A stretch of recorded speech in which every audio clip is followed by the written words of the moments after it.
March 1974. Caesar's Palace, Las Vegas. Backstage after Muhammad Ali's press conference, Frank Sinatra cornered him in a hallway and said, "You embarrassed me in front of my friends. Nobody embarrasses Frank Sinatra, especially not some loudmouth boxer." Ali didn't back down. "Frank, you're a singer. I'm a fighter. You really want to test which one of us is tougher?" What happened in the next 5 minutes would involve death threats, mob connections, and a confrontation that nearly got Ali killed, but would ultimately reveal a truth about power that neither man expected. This isn't just about two famous men almost fighting. It's about what happens when fame meets real power, when performance meets violence, and when two kings realize they're playing completely different games. But to understand why Sinatra wanted to hurt Ali, you need to know what happened 3 hours earlier. March 8, 1974, Las Vegas, Nevada. Caesar's Palace was hosting a massive press conference. Muhammad Ali had just announced his upcoming fight with Joe Frazier. Frank Sinatra was in Vegas doing his residency at Caesar's. The chairman of the board, Old Blue Eyes, the most powerful entertainer in America. More than an entertainer, Sinatra had connections, real connections, the kind that made people disappear. At 58 years old, Sinatra owned Vegas. Every casino owner feared him. Every performer respected him. Cross Sinatra, and your career ended. Sometimes your life ended. That afternoon, Sinatra was holding court at a private table in the casino. His crew around him, Dean Martin, Sammy Davis Jr., Joey Bishop, the Rat Pack. They were drinking, telling stories, being kings. A reporter approached. "Mr. Sinatra, Muhammad Ali is doing a press conference upstairs. Any comment on the fight?" Sinatra waved his hand dismissively. "Boxing's become a circus. Too much talk, not enough fighting. Ali's more entertainer than athlete." The reporter, sensing a story, went upstairs to the press conference. Told Ali what Sinatra said. Big mistake. Ali was in the middle of answering questions when the reporter interrupted. "Champ, Frank Sinatra just said you're more entertainer than athlete, that boxing's a circus because of you." The room went silent. Everyone knew about Sinatra. Everyone knew you didn't cross him. But Ali wasn't everyone. "Frank Sinatra said that?" Ali grinned. "Frank Sinatra calling someone else an entertainer? The man who can't sing without a microphone is questioning my athletics?" The press laughed. Ali kept going. "Frank's a great singer. I love his music. But let's be honest, Frank's tough guy act is exactly that. An act. He plays gangsters in movies. I actually fight for a living. There's a difference between pretending to be tough and being tough." More laughter. Cameras flashing. Reporters writing furiously. Ali wasn't done. "Frank surrounds himself with tough guys because he needs protection. I don't need anyone to protect me. I am the protection." The room erupted. The reporter ran back downstairs to tell Sinatra. When Sinatra heard what Ali said, his face went white with rage. Dean Martin saw Sinatra's expression change. "Frank, don't. The kid doesn't know." "Doesn't know what? That you don't disrespect me? Everyone knows that." Sammy Davis Jr., the only black member of the Rat Pack, tried to intervene. "Frank, Ali's just talking. That's what he does. Don't take it personal." "He called me fake in front of reporters. That's not talk, that's disrespect." Sinatra stood up. His crew knew that look. Someone was about to have a very bad day. "Where is he?" Sinatra asked. "Frank, come on," Joey Bishop started. "Where is he?" "Still upstairs. Press conference just ended." Sinatra walked toward the elevators. His security team followed. 2 large men in suits who didn't work for the casino.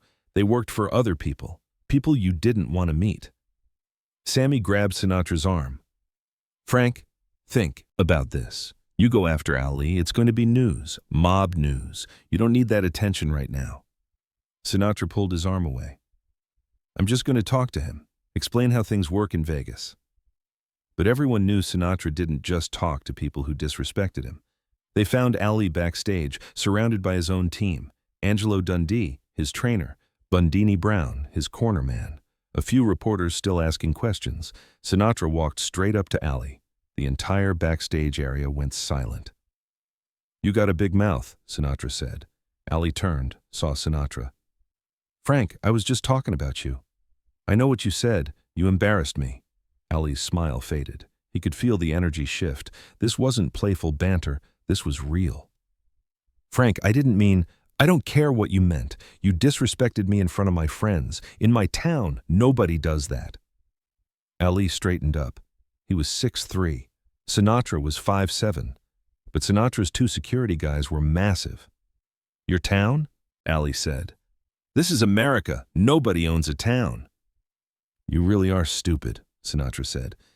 You think because you can fight, you're untouchable? There are things in this world bigger than boxing, kid. Angelo Dundee stepped forward. Mr. Sinatra, maybe we can... Shut up. Sinatra didn't even look at him. His eyes stayed on Ali. You're going to apologize, right now, in front of everyone here. Ali laughed, not a happy laugh, a defiant one. I don't apologize for telling the truth. What Sinatra said next was a death threat disguised as advice. Sinatra stepped closer. Let me explain something to you. I've been in this business 40 years. I've seen tough guys come and go, real tough guys, not athletes, not boxers, men who make people disappear. And those men, they're my friends. The backstage area was completely silent now. Everyone understood what Sinatra was implying. You think you're safe because you're famous? Sinatra continued. Malcolm X was famous. Martin Luther King is famous. Fame doesn't protect you from a bullet. Angelo grabbed Ali's arm. Champ, maybe we should... Ali pulled away. Are you threatening me, Frank? I'm educating you. There's a difference between being tough in a ring with rules and referees and being tough in the real world. In the real world, there are no rules, no referees, just consequences. Sammy Davis Jr. appeared, trying to de-escalate. Frank, everyone's watching. This isn't the place. Then maybe he should apologize so we can all move on. Ali looked at Sinatra, at the security guys, at the crowd of people watching. Every instinct told him this was dangerous, that Sinatra wasn't bluffing, that real violence was possible. But Ali was Muhammad Ali. He'd faced the U.S. government, been stripped of his title, risked prison, refused to back down from anyone. No, Ali said quietly. I'm not apologizing for speaking truth. Sinatra's face went cold. Then we have a problem. Frank, Dean Martin appeared, putting his hand on Sinatra's shoulder. Walk away. Please. For a long moment, Sinatra just stared at Ali. Then he said, You're fighting Frazier next month, right? In New York? Yeah, so? Accidents happen in training. Sparring partners get hurt, sometimes badly. Sinatra turned to leave, then looked back. Sometimes people get hurt outside the ring, too. Car accidents, muggings, random violence. Vegas is a dangerous town if you don't have friends. He walked away. His security followed. The entire room exhaled. Bundini grabbed Ali. Champ, what did you just do? Ali sat down heavily. For the first time, his hands were shaking. I think I just made a very dangerous enemy. But what happened over the next 48 hours would prove Ali was right to be afraid. That night, Ali couldn't sleep in his hotel room. Around 2 a.m., there was a knock on his door. He looked through the peephole. A large man in a suit, not hotel security. Who is it? Message from a friend. Ali didn't open the door. Slide it under. It's verbal. Then say it through the door.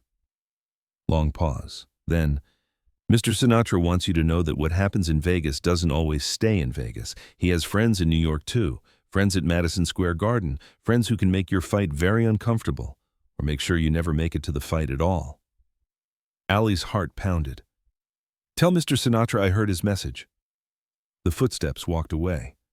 The next morning, Ali's phone rang. It was his manager, Herbert Muhammad. Champ, we have a problem. 3 of your scheduled sparring partners just canceled. Said they got better offers. All 3. Same day. Let me guess. Offers from Vegas connections? How did you know? Sinatra's sending a message. What did you do to Frank Sinatra? Ali explained. Herbert was silent for a long time. Champ, you don't understand. Sinatra isn't just a singer. He's connected to the Gambino family, the Chicago outfit. These aren't people you mess with. I didn't mess with him, I just told the truth. The truth can get you killed. We need to fix this. I'm not apologizing. Then we need protection, real protection. That afternoon, something strange happened. Sammy Davis Jr. showed up at Allie's hotel room, alone. Can I come in? Sammy asked.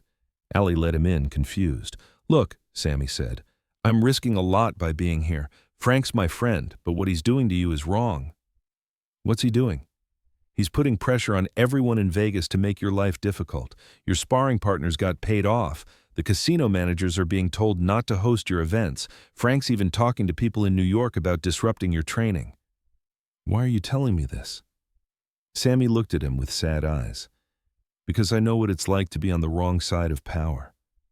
I'm black in the Rat Pack, Ali. You think that's easy? Frank protects me, but he also controls me. He decides when I work, where I work, who I talk to. And I take it because I need his protection to survive in this business. So what do? You have two choices. Apologize and mean it. Let Frank save face. Or you fight him, really fight him, not physically. He'll kill you that way, but publicly. Make it too expensive for him to come after you. What Sammy revealed next would give Allie a weapon he never expected. There's something Frank doesn't want people to know, Sammy said quietly. What? He's terrified of getting old, of becoming irrelevant. He's 58. His voice isn't what it was. Younger singers are taking over. The mob guys he relied on for protection, they're dying or going to prison. Frank's power is fading, and he knows it. So when you called him an act, when you said he needs protection while you don't, you hit his deepest insecurity. You made him feel weak in front of his friends. That's why he's so angry. Ali processed this. So this isn't about respect, it's about fear. Everything with powerful men is about fear. They're terrified of being exposed as not that powerful. Frank's whole life is built on people believing he's untouchable. You question that, in public. That's what he can't forgive. What do I do with this information? Sammy looked at Allie seriously. You turn the story. Right now, it's about you disrespecting Frank. You need to make it about Frank threatening you. Young black athlete versus old white power structure. Civil rights issue. Make him the villain. But that'll make him even more dangerous. No, it'll make him powerless. Because if this becomes a public civil rights issue, every mob connection he has becomes a liability. The FBI is already watching him. The media is looking for racial stories. You turn this into Sinatra threatens civil rights hero Ali, and suddenly Frank can't touch you without proving every negative thing people think about him. Ali sat back. That's smart. That's survival. It's how I've stayed alive in the Rat Pack. Why are you helping me? Sammy stood up to leave. Because someday someone needs to stand up to Frank. It should have been me, but I'm too scared, so I'm helping you do it. What Ali did next would change everything. March 10th, 1974. Ali called an emergency press conference. Not in Vegas, in New York, at the New York Times building. 50 reporters showed up. They expected Ali to talk about the upcoming Frazier fight. Instead, he dropped a bomb. I want to address something serious, Ali said. 2 days ago in Las Vegas, Frank Sinatra threatened my life. The room erupted. Cameras flashed. Reporters shouted questions. Frank Sinatra cornered me backstage at Caesar's Palace. He told me that I should watch out, that accidents happen, that Vegas is a dangerous town if you don't have friends. He sent men to my hotel room at 2 a.m. with threats. He's paid off my sparring partners to refuse to work with me. A reporter asked, why would Sinatra do this? Because I made a joke about him being an entertainer. I said he plays tough in movies but isn't really tough. He didn't like that. So now he's using his mob connections to intimidate me. Did you just say mob connections? Everyone knows Frank Sinatra is connected to organized crime. That's not news. What's news is that he's using those connections to threaten a black athlete for speaking his mind. Sound familiar? It's the same power structure that's been silencing black people for generations. Ali let that sink in. Then, I'm Muhammad Ali. I've stood up to the U.S. government. I've been stripped of my title. I've risked prison for my beliefs. You think I'm scared of a singer? But I'm telling this story publicly because if something happens to me, if I get hurt in training, if my car gets run off the road, if I mysteriously can't make it to my fight, you'll all know why, and you'll know who's responsible.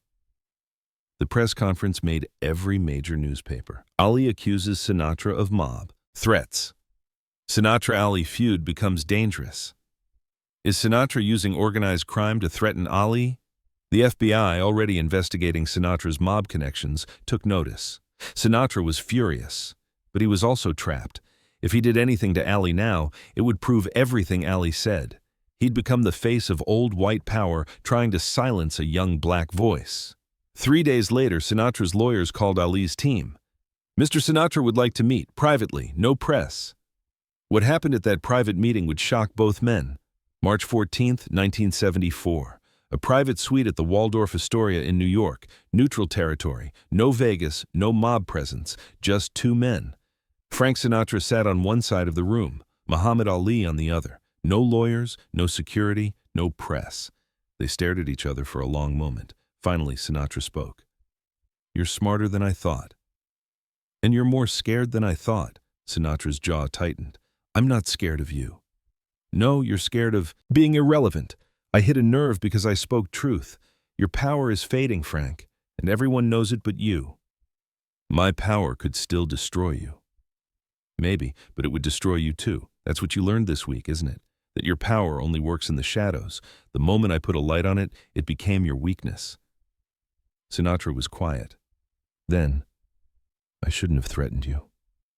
It wasn't an apology, but it was close. "Why did you?" Ali asked. "Because you made me feel small. In front of my friends. My whole life I've fought to never feel small again. I grew up poor, bullied, weak. Everything I built, the fame, the power, the connections, it's all armor against ever feeling that way again. So when I called you an act, you called me the scared kid from Hoboken, the one who gets beaten up, the one who needs protection. That's who I was. That's who I'm terrified of becoming again." Ali leaned forward. "Frank, you want to know the difference between you and me? I've been called every name, stripped of everything, lost my title, my prime years, my freedom, and I'm still here. Your power comes from people being afraid of you. My power comes from not being afraid of anything. That's why your threats didn't work. So what now? Now you leave me alone. You call off whoever you sent after me. You let me train and fight in peace, and in return, I don't do any more press conferences about your mob connections. That's it? No apology? You want an apology? Fine. I'm sorry I hurt your feelings. But I'm not sorry for telling truth. You play tough. I am tough. That's just facts." Sinatra actually smiled, a real smile. "You got balls, kid. I'll give you that. And you've got talent, Frank. Real talent. You don't need mob protection or tough guy acts. Your voice is your power. Always was. Maybe stop pretending to be something else." They shook hands. Not as friends, but as men who understood each other. But the story doesn't end there. April 1974. Ali trained in New York without interference. His sparring partners came back. Sinatra had released them from their contracts. June 1974. Ali fought Frazier in New York, won by decision. Sinatra sent a telegram. "Good fight. Still think you talk too much." Over the next few years, something strange happened. Ali and Sinatra developed a grudging respect. They weren't friends, but they understood each other. In 1976, Sinatra was doing a show in New York. Ali showed up, sat front row. When Sinatra saw him, he stopped mid-song. "Ladies and gentlemen, Muhammad Ali is in the audience." Spotlight hit Ali. People cheered. Sinatra smiled. "The kid and I had a disagreement once. He won, which doesn't happen often, but when you're right, you're right." He looked at Ali. "You taught me something, champ. That real power doesn't threaten. It just is." Ali stood up, nodded, sat back down. The show continued. Backstage after, they talked briefly. "You still think I'm still just an entertainer?" Sinatra asked. "I think you're a great entertainer, one of the best. But yeah, still an entertainer, not a fighter." Sinatra laughed. "Fair enough, and you're still a loudmouth. The loudest." They shook hands. Real respect this time. 1998. Frank Sinatra died, age 82. At his funeral, a surprising guest appeared. Muhammad Ali, struggling with Parkinson's, came to pay respects. Reporters asked why he came. Ali's speech was slow but clear. Because Frank taught me something important. What's that? That powerful men are usually just scared men with resources. When you understand their fear, you understand their power. And once you understand their power, it can't hurt you anymore. Do you regret the confrontation? No, it needed to happen. Frank needed someone to stand up to him, to show him that fear-based power has limits. Real power is being fearless, not making others fearful. Tina Sinatra, Frank's daughter, approached Allie. Thank you for coming. Your father was complicated, but he had talent, real talent. He talked about you, in his last years. Said you were one of the few people who ever stood up to him and lived to tell about it. He say anything else? He said you taught him that getting old isn't about losing power. It's about not needing power anymore. That scared him, but it also freed him. Allie nodded slowly. Good. We both learned something then. Today, the 1974 Sinatra-Ali confrontation is mostly forgotten. Both men's legends have sanitized it. Sinatra's mobster connections are treated as colorful history. Ali's fearlessness is celebrated, but rarely explained. But the lesson remains. Fear-based power is fragile. Real power is being unafraid. Sinatra built his empire on connections, threats, and making people scared. It worked for decades, until he met someone who wasn't scared. Ali stood up to the U.S. government, lost everything, and came back stronger. A singer threatening him? That was nothing. The confrontation taught both men something. Sinatra learned that fear only controls people who have something to lose. Ali learned that calling out power is risky but necessary. Today's powerful men should remember this story. Your threats only work on people who are afraid, and some people simply aren't. March 1974. Frank Sinatra threatened Muhammad Ali's life in a Las Vegas hallway. He had mob connections, resources, and a reputation for destroying anyone who crossed him. Ali had something more powerful: fearlessness. When you've already lost everything and come back, when you've stood up to governments and survived, when you're willing to risk it all for principle, threats become meaningless. Sinatra learned that fear-based power has limits. Ali learned that speaking truth is worth the risk. Both men became better for it. Two legends, one confrontation, one lesson. Real power isn't making others afraid. It's being unafraid yourself. If this story moved, you remember. The people who threaten you are usually just afraid you'll expose their weakness. Stand up anyway. Subscribe for untold stories. Comment. Have you ever stood up to power? Float like a butterfly, sting like a bee, but most importantly, be unafraid.